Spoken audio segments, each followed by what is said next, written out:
Hi, everyone. Thanks for coming in today and listening about MoAble. I just want to know, have you heard of this program before, or is this all new to you? It's all new. Okay. So first of all, I'm going to explain. I am from Missouri, and I represent the MoAble program. So every state has their own program. And I know this is a national conference, but they had asked me to come since I live here.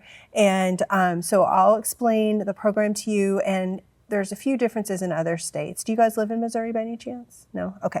So to start out, MoAble is a savings program for people who have disabilities when they can save without fear of losing Social Security or Medicaid benefits. Before this program came along, there was no way for anyone who has a disability to save money without losing their benefits. There's a $2,000 limit on the amount of money that you can have in a savings account if you are receiving Social Security. And there was no way around that. So this legislation came about in 2014, and it's called the ABLE Act, and that is the national act. And then in 2015, Missouri passed their own plan. And in 2017, we partnered with Ohio Stable. Now there's 13 states in Ohio Stable, so we all work together and we all do the investing and everything all together with the basically the treasurer of Ohio. They just have a really great program, and they manage it really well. We are the second highest state of ABLE accounts in the nation, but there are a lot of states that are doing a lot of work right now. So how does this work? So an account containing funds that a Medicaid applicant or beneficiary can access is considered a resource when you're talking about Medicaid. So they're going to look at all your resources and they're going to decide if you're eligible. Now, the law requires that you have funds in an ABLE account, including earnings on that account. They are disregarded from determining eligibility for Medicaid and federal needs-based programs.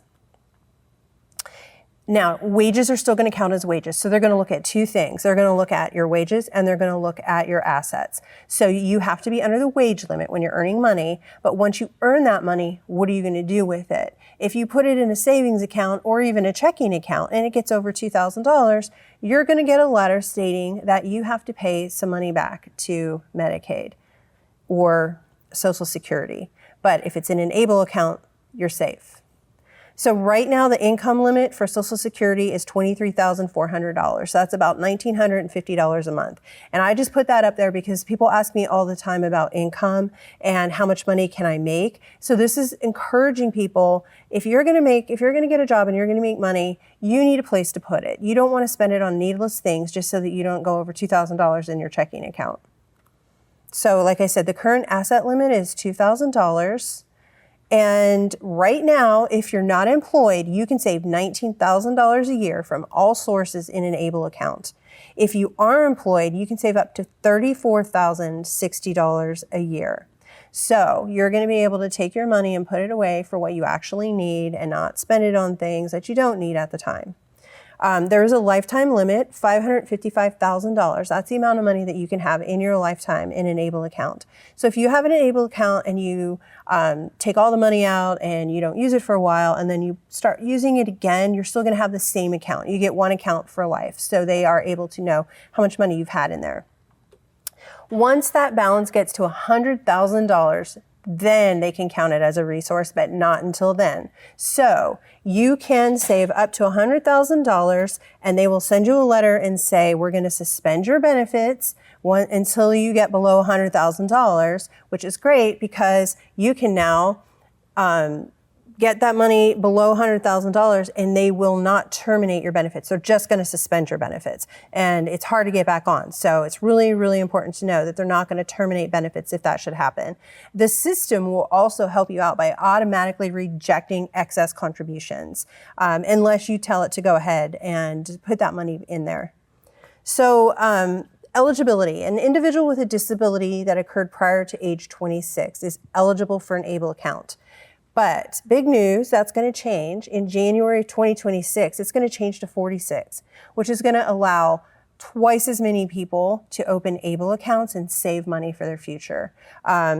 So this is definitely something that we want everyone to know about. There's a couple other qualifications. You have to be eligible to receive SSI or SSDI. You don't have to be receiving it. You just have to be eligible.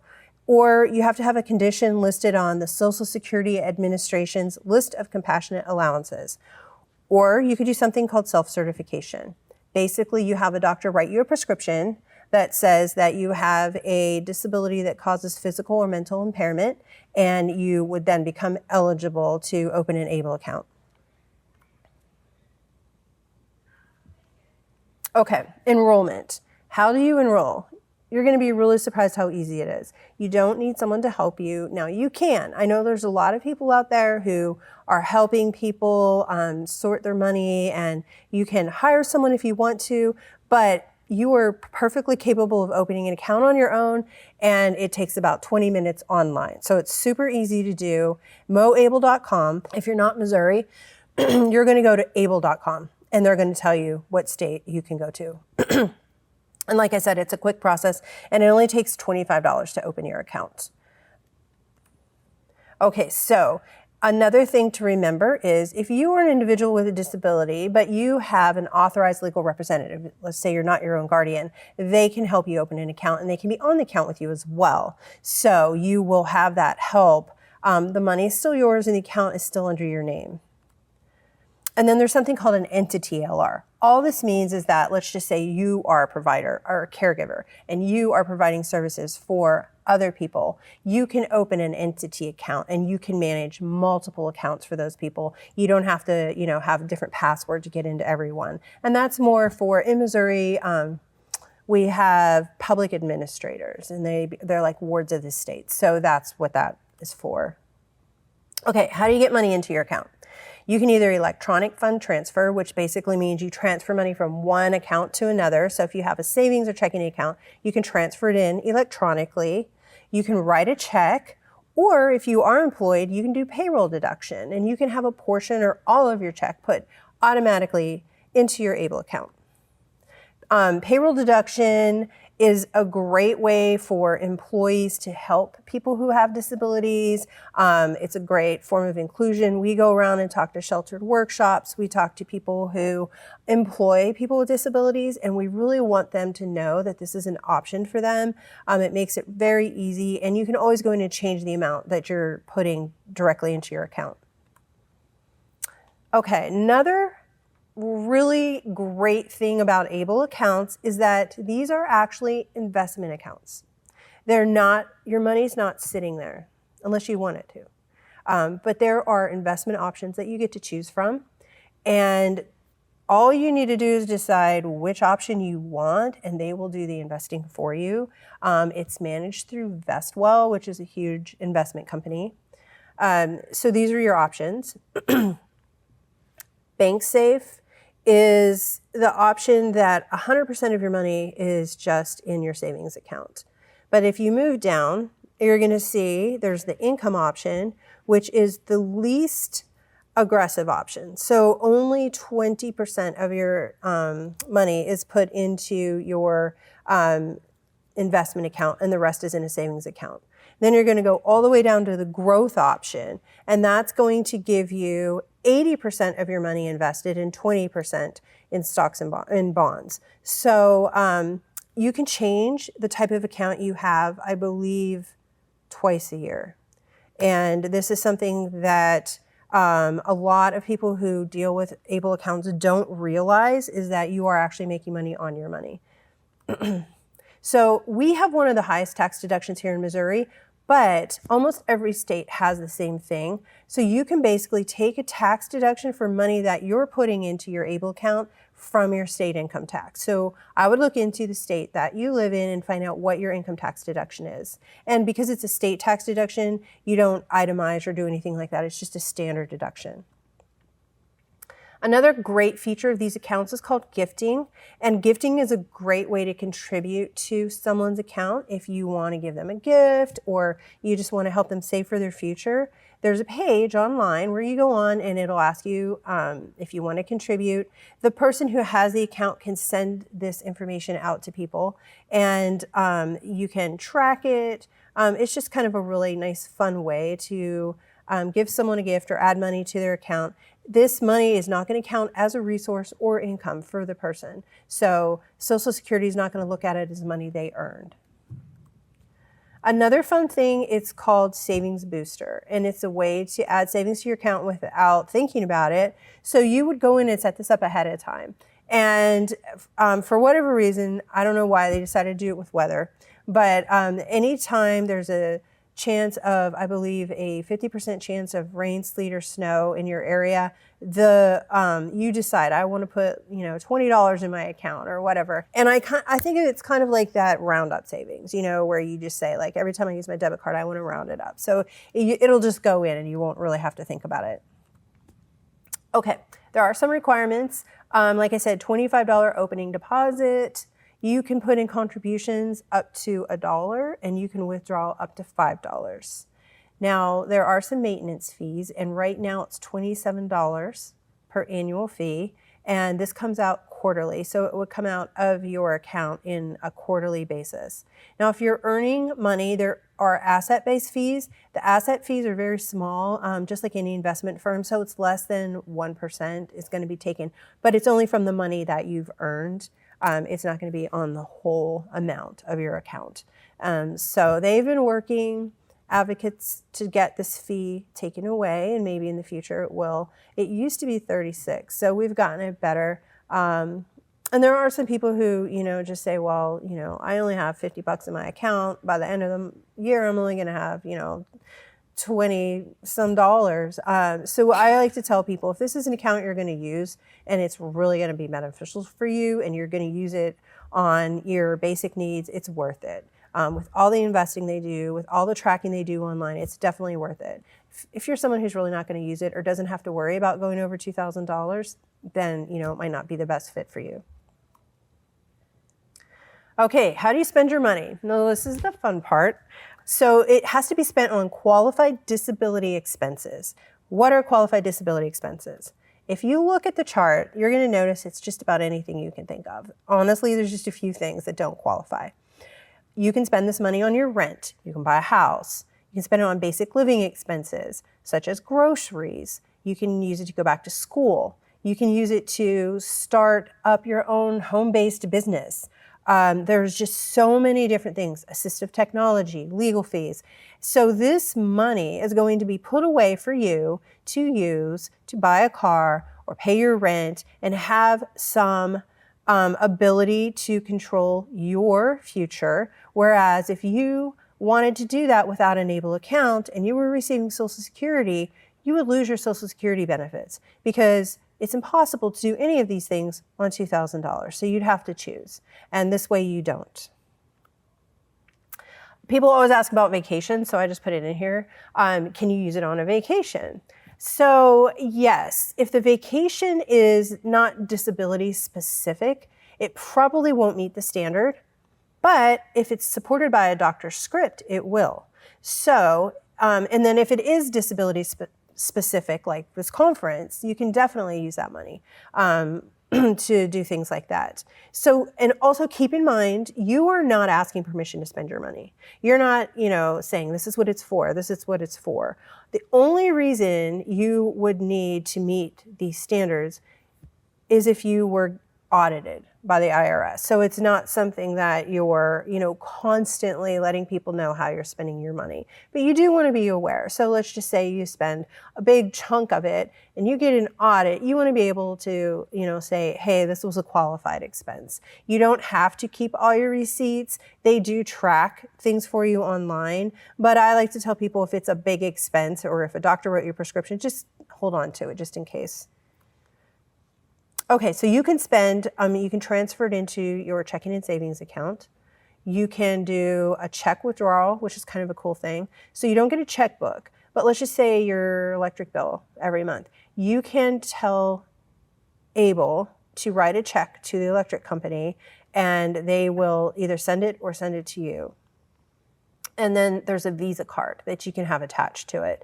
The Visa card is a great way for people who are more out and about. I like to say if, I had a dad who opened an ABLE account for his daughter. She was an adult living at home and she was working. And so he put her money in there. He put it into his account or her account first and they got in trouble. So then he opened an ABLE account for her. He opened up a Visa card, and he said he keeps like $250 on it at all time. So when she goes out with her friends, if she wants to get a coffee or she wants to go have lunch or whatever, she has money readily available. She doesn't have to worry about transferring it into her account ahead of time. It does take a few days for the transfer. It's not bank to bank. It's an investment account to a checking account. So I like people to know that if you're going to transfer money, you want to, if you're the type of person who's going to be using it frequently, the debit card is a great idea for you because you already have it in your hand. You're not worrying about it. Plus, if you lose that card, you only have the amount of money on that card. You can still reclaim it, but that's all the money that you're going to have to worry about. So once again, it's loadable. It's a prepaid Visa card. It's taken anywhere that Visa is accepted. You get alerts to monitor your spending if you have a low balance on it. You can track your expenses online. There's no overdraft fees, no cash access. It's a wonderful thing to use. I also say it's great for people who maybe have someone who's caring for their money. If you put money on this card and you have to go somewhere, like let's say you have to go to the dentist, and someone else is taking care of your bills for you, there's only a certain amount of money on that card. So there's no fear of them getting into your entire account. So, okay, so there's a couple details I just want to go over again, not to forget about. Balances over $100,000 are going to count as a resource, but SSI is merely going to be suspended and not terminated. And wages versus income. Just remember, you need to look at your wages separately from your assets. So your assets are going to be $2,000 in a checking account is all you're allowed to have. Wages are different. So we have to keep those separate. If the account holder passes away, the account is going to go to the account holder's estate. They'll notify Stable, they can take over account access, and it's going to go through the normal probate process, just like a trust or anything else. There are a few differences, though. With a MoAble account, Medicaid can come in and ask for payback. So if you're on Medicaid and you have money that you have set aside, Medicaid can come in and ask for some payback on some of that. But you are protected with an ABLE account. There are limitations that they can only ask for the date the account was opened, so they can't go back any further than that. You can pay any outstanding bills for qualified disability expenses.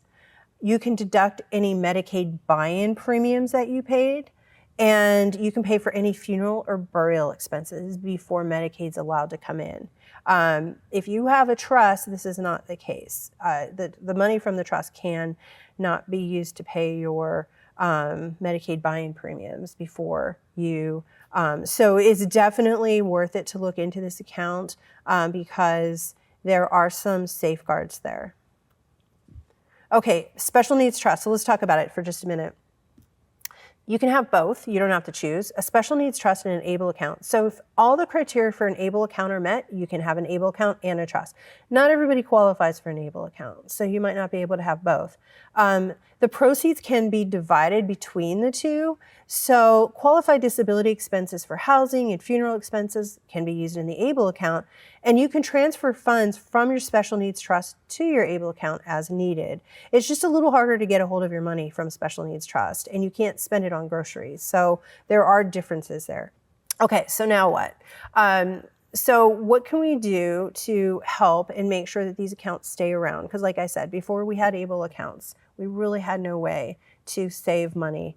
This is a survey that we take, the Governor's Council on Disability, every year, and it says, in one of the surveys is, if you have a disability, do you currently have a job or are you looking for a job? And the people who say no, they don't have a job and they're not looking for a job, one of the main reasons is fear of losing their benefits and not being able to keep much money due to the rules of the benefit programs. So it's obvious that this needs to get out because people are still afraid of losing benefits from working, and that shouldn't be a fear anymore. If you have an ABLE account, you should be able to save your money and not lose those benefits. This is a map of Missouri. We have, I think, we're the third amount of counties in the country. We have a ton of counties, but this is what we get from them every month, and it shows us how many accounts are in every county. And if you can see, There's some counties that just have single digits. I mean, there's a lot that can be done to improve getting the word out. And we are the second highest state in the country in ABLE accounts. So there's a lot. There's a lot we can do. You can call customer service. You can go on to stableaccount.com. They are very receptive and very friendly. If you can talk to a human every time, you can do chat online. They will help you if you setting up your account if you need help or if you have questions. This is the treasurer in Missouri. This is my boss. And we run the program through the treasurer's office here in Missouri. So we make it really easy for people to be able to get a hold of us, and people call and get me. So I know I've dealt with a lot of other states, and they all seem like they're really helpful to help out. So, and that is it. Does anyone have any questions? Yeah. So I'm actually in Ohio. Okay. Well, they are the #1 state in the country. It's weird because we have a trust for our daughter. This concerns our daughter, who's disabled. But I assume not only comes into effect when we die, it's in the will. So she could take the money anytime? She can take, I'm sorry? She could take out money anytime? Yeah. Mm-hmm. Wow. Yeah. And so the difference between, one of the big differences is you can only put $19,000 a year in an ABLE account. You can put a lot more in a trust. So, you wouldn't, there's a lot of people who get inheritance or something, and they'll put money in an ABLE account and then put the rest in a trust. And then if your ABLE account gets low, you can transfer it from your trust. Very restricted. Yeah. Actually, oddly enough, you can do vacations. You can? You can do vacations, but you can't pay for groceries. Yeah. An ABLE account is like day-to-day expenses. Day-to-day, It's like complimentary almost. It is, because like I said, if you have more than $18,000, you need to put it somewhere, so you can put it in a trust. But the ABLE account, it's very easy to access, and so it's just more day-to-day stuff. But when you say per year, that's $19,000 per year. Mm-hmm. So over 2 years, that would be 38 or whatever. But when you get over 100,000, that's when it starts working against your. It counts as an asset at 100,000. For everyday payments, probably. Yeah. So the lifetime limit is $555,000. So you can obviously save more than 100,000, but that's when it starts to affect your benefits. So you can basically save 100,000 5 times. You don't want it to get over that. You want to make sure it doesn't get over that, and then you can save it again, put money in there again throughout your lifetime. Does that make sense? Okay. Anybody else? All right. Well, thank you guys for coming today. I highly encourage you to get online and check out able.com. If it's not something for you, it might be something that someone you know is able to use. You can open it up for a child. You can be on the account with them. So there's a lot of different options. And like I said, they're really advocating for it in DC to make sure that they stay around because, like I said, without this, there's not a whole lot you can do. So thank you.